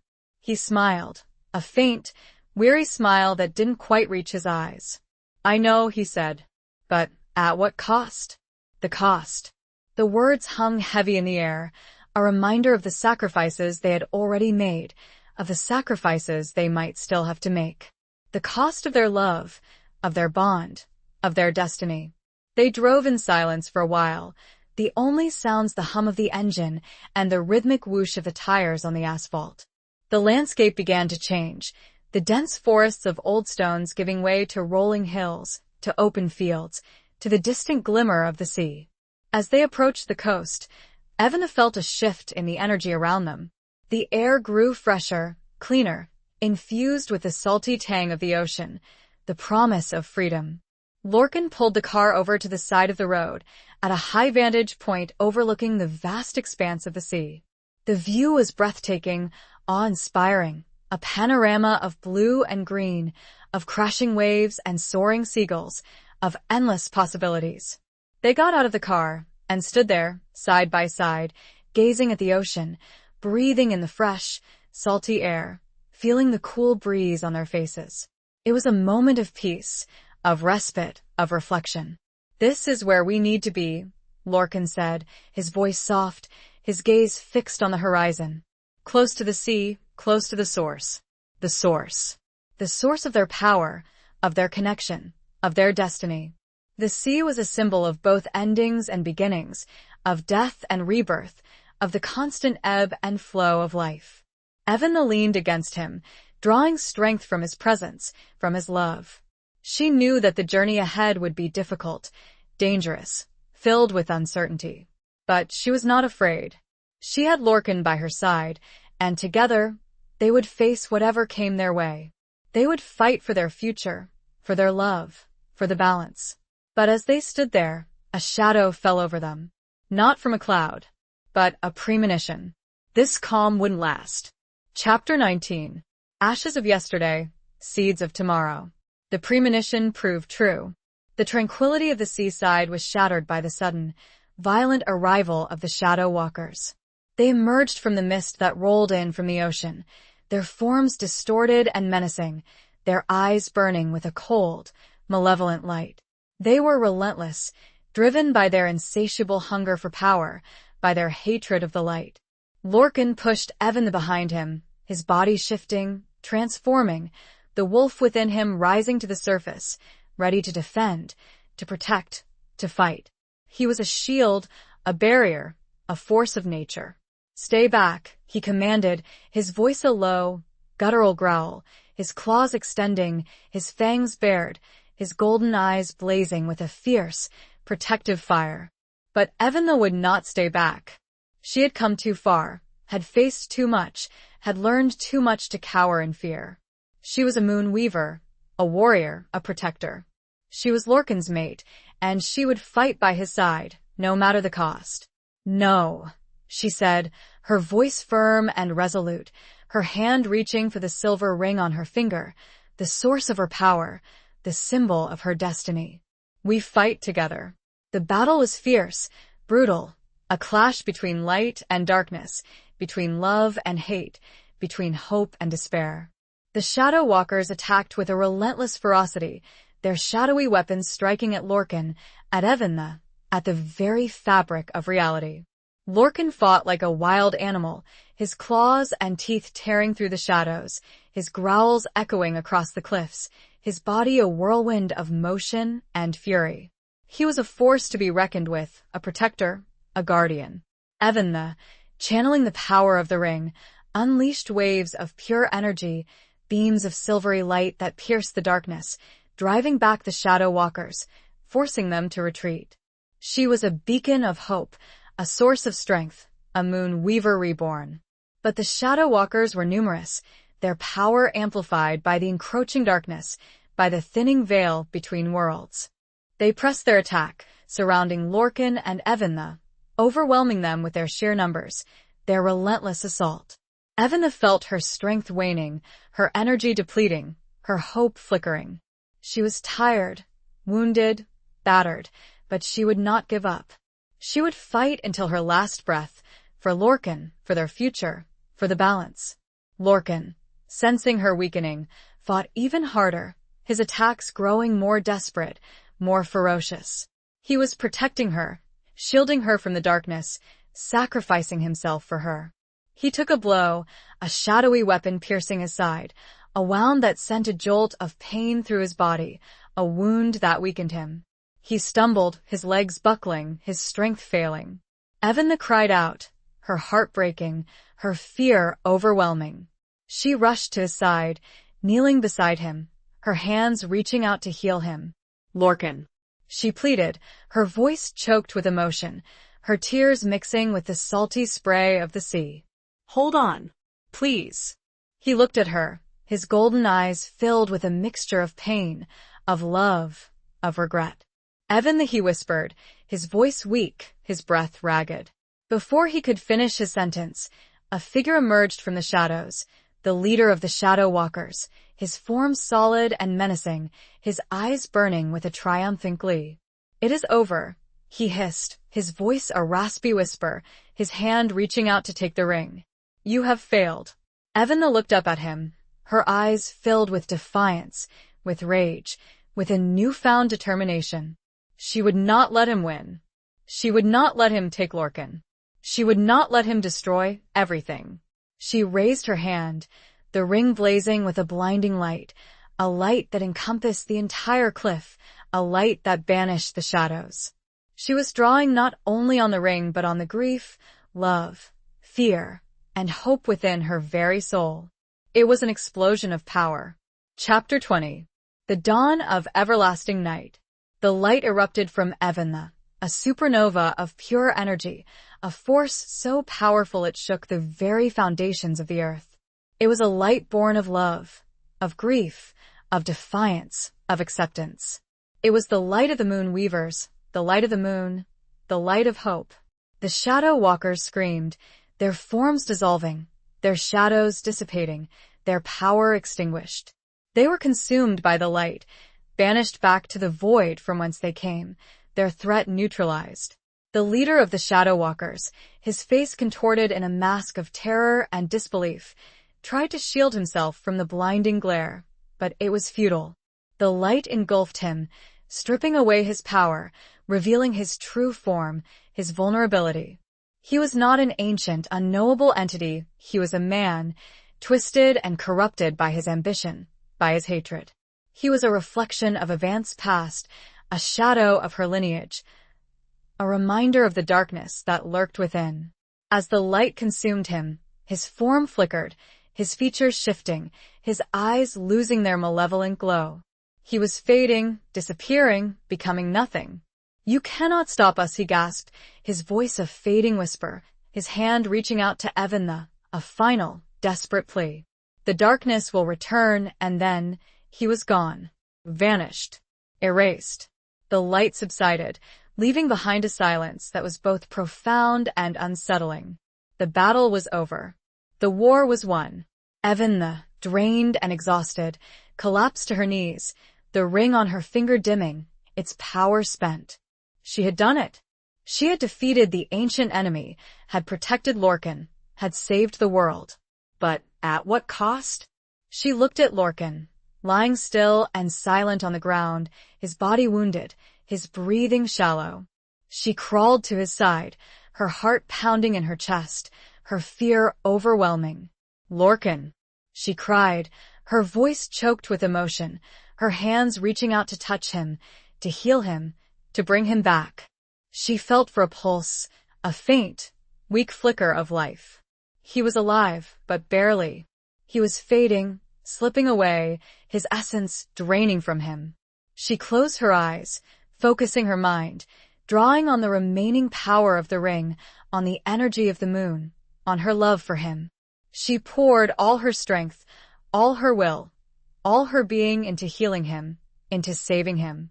She felt a warmth spread through her hands, a healing energy that flowed into Lorcan's body, mending his wounds, restoring his strength, bringing him back from the brink.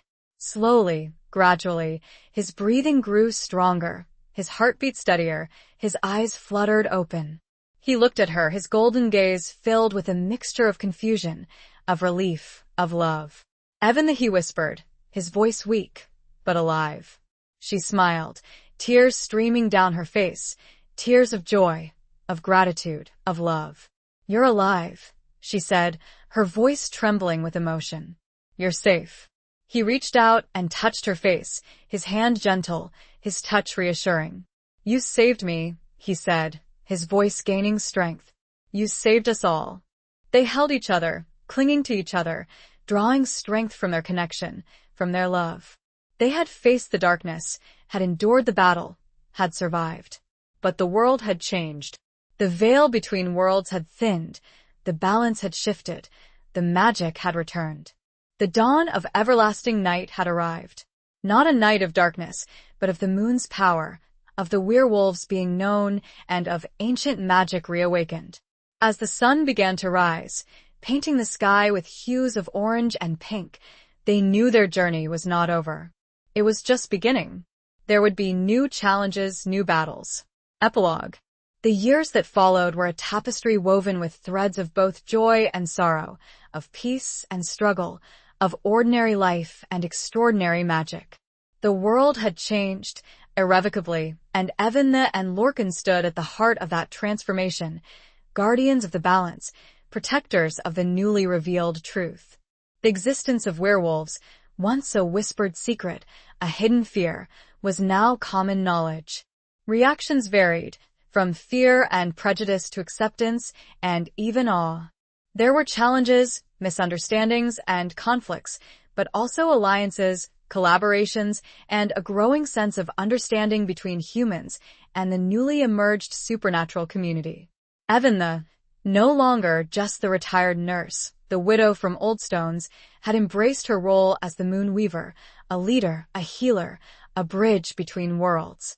She used her powers, her knowledge, her compassion to help others, to guide the newly awakened, to foster harmony.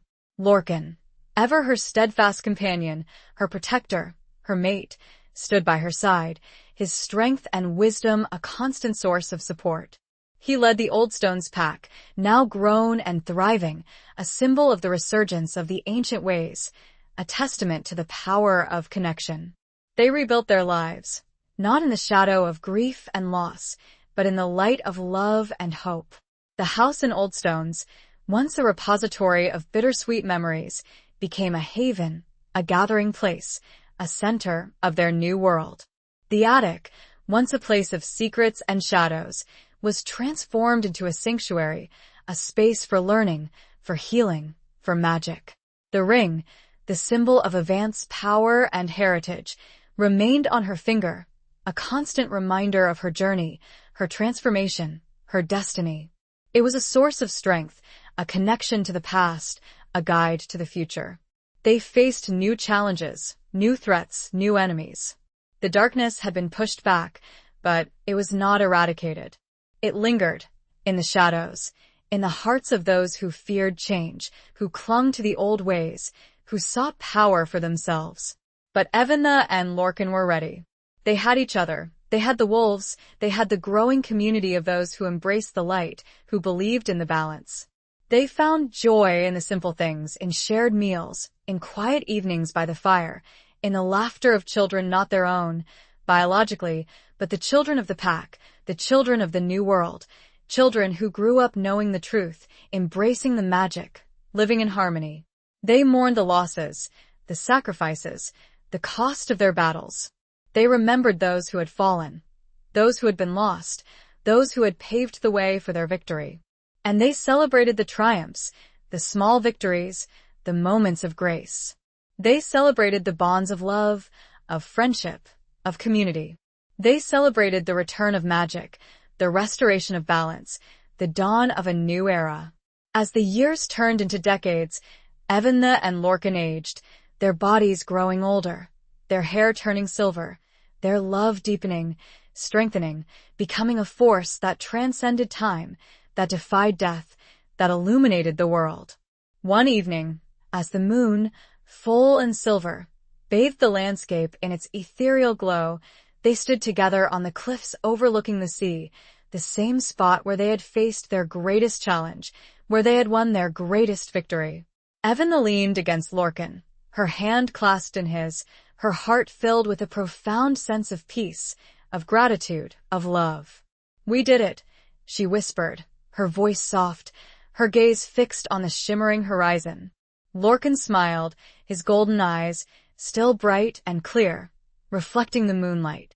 "We did," he agreed, his voice a low rumble, his arm wrapping around her, holding her close. They stood there in silence for a long moment, two souls intertwined, two destinies fulfilled, two lovers bound by the moon, by the wolves, by the everlasting night. The world stretched out before them, and their legacy began. The end.